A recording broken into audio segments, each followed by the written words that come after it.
अनिल देशमुखांनी गृहमंत्री असताना केलेल्या कारनाम्याचे अनेक पेनड्राईव्ह तयार। भाजपचा अनिल देशमुखांवर पलटवार, तर फडणवीसांविरोधात विधानसभा लढण्यासाठी देशमुख पूर्व तयारी करत असल्याचा आरोप।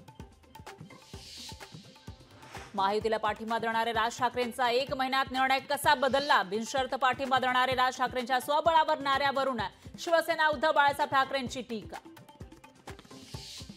लाडकी बहीण योजनेला निधीची अडचण असल्याचा वित्त विभागाचा अभिप्राय। योजनांसाठी कर्ज काढून निधी उभारण्याची सरकारची ग्वाही, तर सरकारवर आर्थिक बेशिस्तीचा विरोधकांचा आरोप।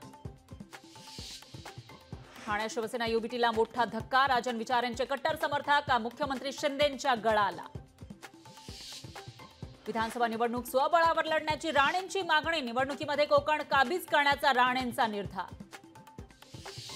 पूरग्रस्त पुणेकरांसाठी सरकारनं तातडीनं पॅकेज जाहीर करावं। पाहणी दौऱ्यानंतर खासदार सुप्रिया सुळेंची मागणी। पूजा खेडकर प्रकरणानंतर एमपीएससी ऍक्शन मोडवर। 2022च्या राज्यसभा परीक्षेतील तब्बल 8 जणांची होणार चौकशी। आषाढीच्या काळात विठुरायाच्या चरणी 8 कोटींचं दान। गेल्या वर्षापेक्षा दानपेटीतील रक्कम 2 कोटींनी वाढली। रेशनधारकांसाठी आनंदाची बातमी। गौरी गणपती उत्सवातही मिळणार आनंदाचा शिधा। 1,70,00,000 कुटुंबांना मिळणार लाभ। रत्नागिरीतील लांजा तालुक्यामध्ये 37 ग्रामपंचायतींना निधी दिला जाणार। रत्नागिरीचे पालकमंत्री उदय सामंत यांची घोषणा। काँग्रेस पक्षाची विधानसभा निवडणुकीसाठी समिती स्थापन। समितीमध्ये काँग्रेसच्या 10 नेत्यांचा समावेश। मराठी माणसाला मुंबईतील रोजगारासाठी प्रथम प्राधान्य द्यावे। शिवसेना खासदार मिलिंद देवरा यांचं मुख्यमंत्र्यांना पत्र। विकासाचा फेक नरेटिव्ह तयार केला तरी पोलखोल होणारच। रस्त्यांवरील खड्ड्यांवरून वडेट्टीवार यांची सरकारवर टीका।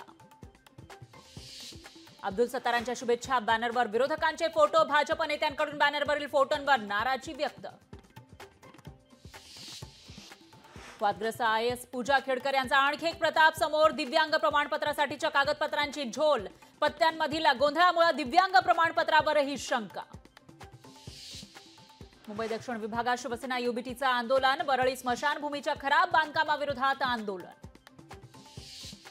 अमेरिकन राष्ट्राध्यक्षपद निवडणूक। बराक ओबामांचे कमला हॅरिस यांना समर्थन। ओबामा दाम्पत्याकडून कमला हॅरिस यांना पाठिंबा। दिल्ली कथित दारू घोटाळा प्रकरणी मनीष सिसोदिया के कविता यांना दिलासा नाहीच। 31 जुलैपर्यंत न्यायालयीन कोठडीत वाढ। ऑलिम्पिक स्पर्धेच्या उद्घाटनाआधी फ्रान्सच्या रेल्वे नेटवर्कवर हल्ला। जवळपास 8 लाख लोक स्टेशनवर अडकल्याची माहिती। नवी मुंबईतील पालिका शाळांना दिल्ली मंडळाची परवानगीच नाही। विद्यार्थ्यांचे शैक्षणिक नुकसान होण्याची पालकांना भीती। भिवंडी पालिका जुनी मुख्यालय इमारत धोकादायक। 250 कर्मचारी जीव मुठीत धरून करतायत काम। अमरावतीमध्ये लहान मुलांच्या जीवाशी खेळ सुरू। शालेय पोषण आहारात निघाल्या आळ्या। रायगड आणि रत्नागिरी जिल्ह्यासाठी हवामान खात्याचा रेड अलर्ट, तर ठाणे आणि सिंधुदुर्ग जिल्ह्यात आज पावसाचा ऑरेंज अलर्ट। महाबळेश्वरमधील बिरमणी गावचा संपर्क तुटला। महाबळेश्वर बिरमणीला जोडणारा पूल मुसळधार पावसामुळे गेल्या 3 दिवसांपासून पाण्याखाली। लोकशाही मराठी ऐका, पहा, जागरूक रहा।